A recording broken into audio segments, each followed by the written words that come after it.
if you want. Okay. Welcome to another episode of The Art of Life, our last episode for 2013. It's episode number 14.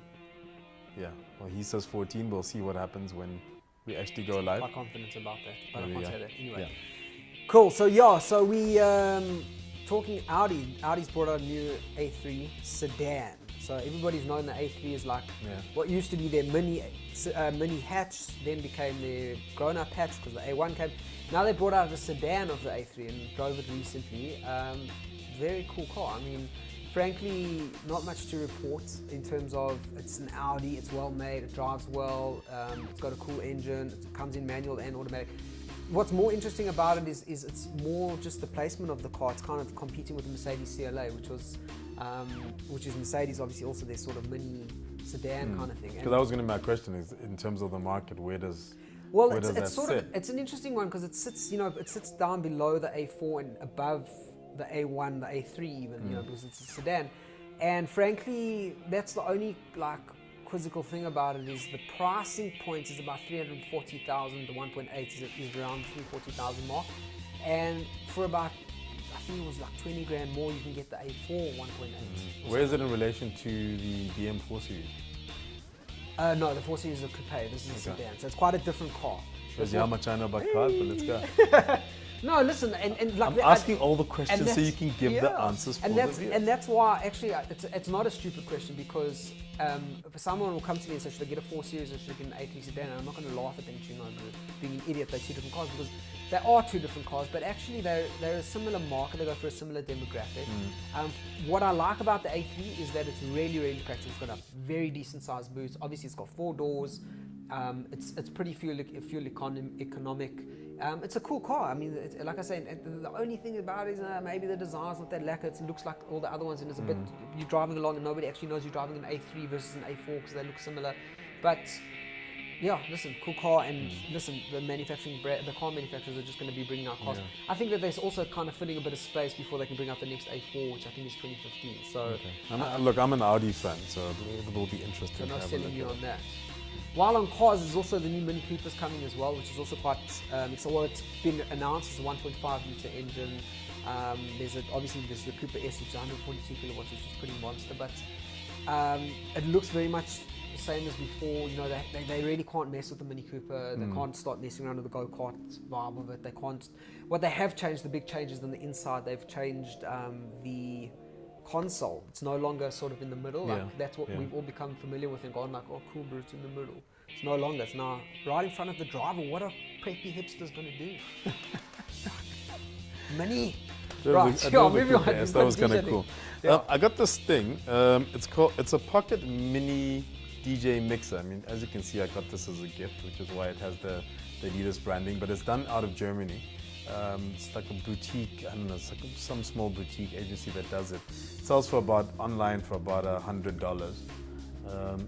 But literally you plug in, so you anything that can take a headphone jack and has music. So you could plug in a phone, you could plug in, say, an iPhone and an iPod, and you plug in headphones, or you can attach speakers to it, or even like your home theater.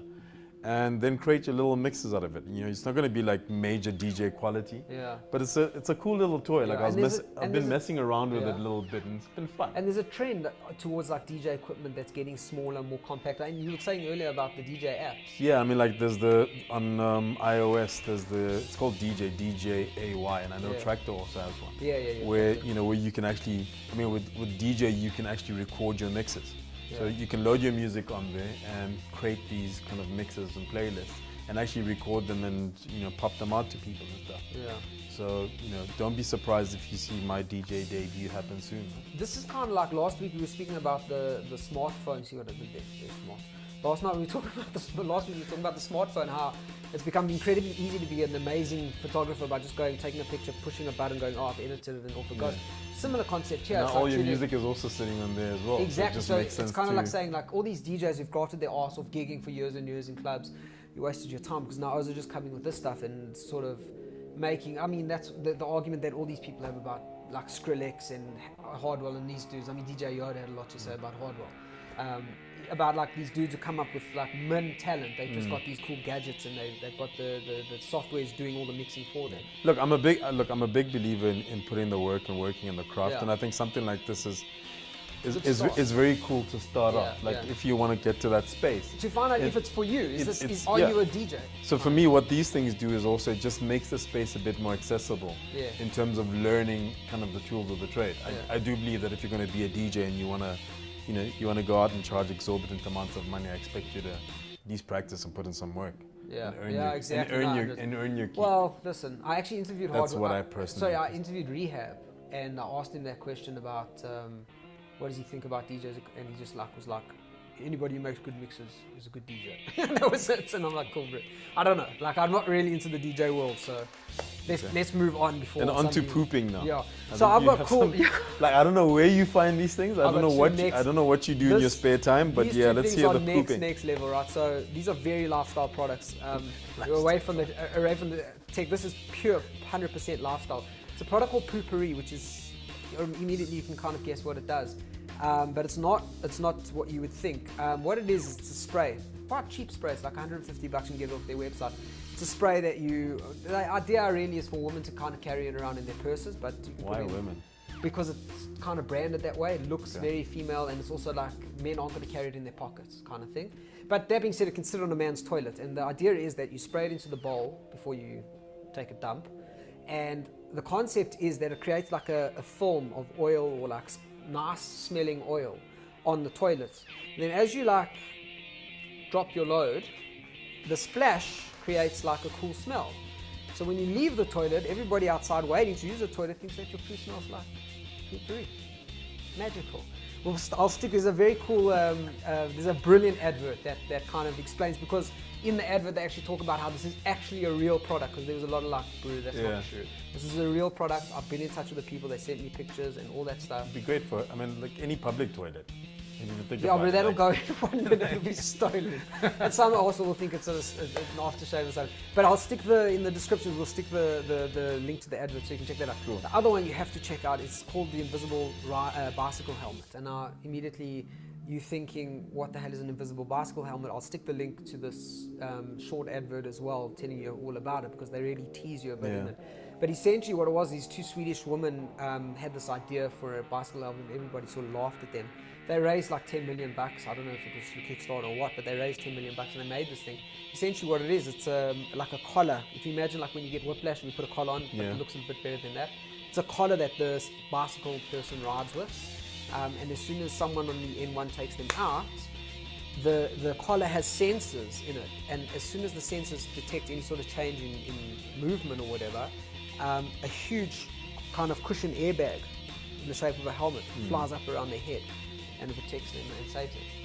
And it's quite next level. I mean, that's kind of dope. I mean, it's very dope. But it'll be, I guess it's important to, I wonder how you test that kind of thing out. Like, because you have to worry about things like how quickly does it come over. Well, that's actually part of this video you see. Yeah, part of this video you see a lot of that. They go through how they went through the testing, and they show you. They only show you sort of the helmet working in one kind of scene, or two scenes. They show you. That's it.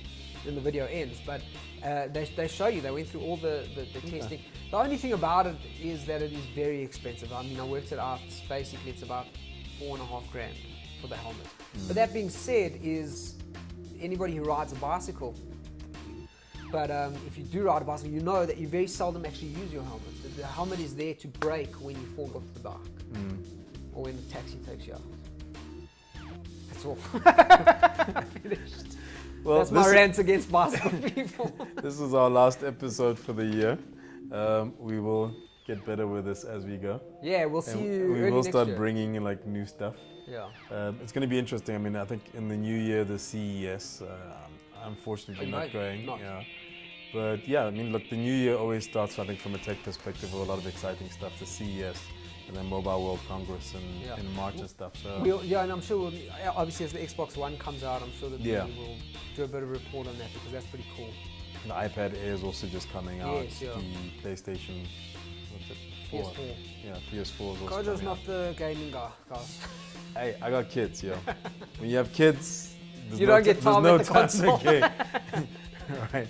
Peace. Have a Sweet great guys. one. Have a good one. Ciao.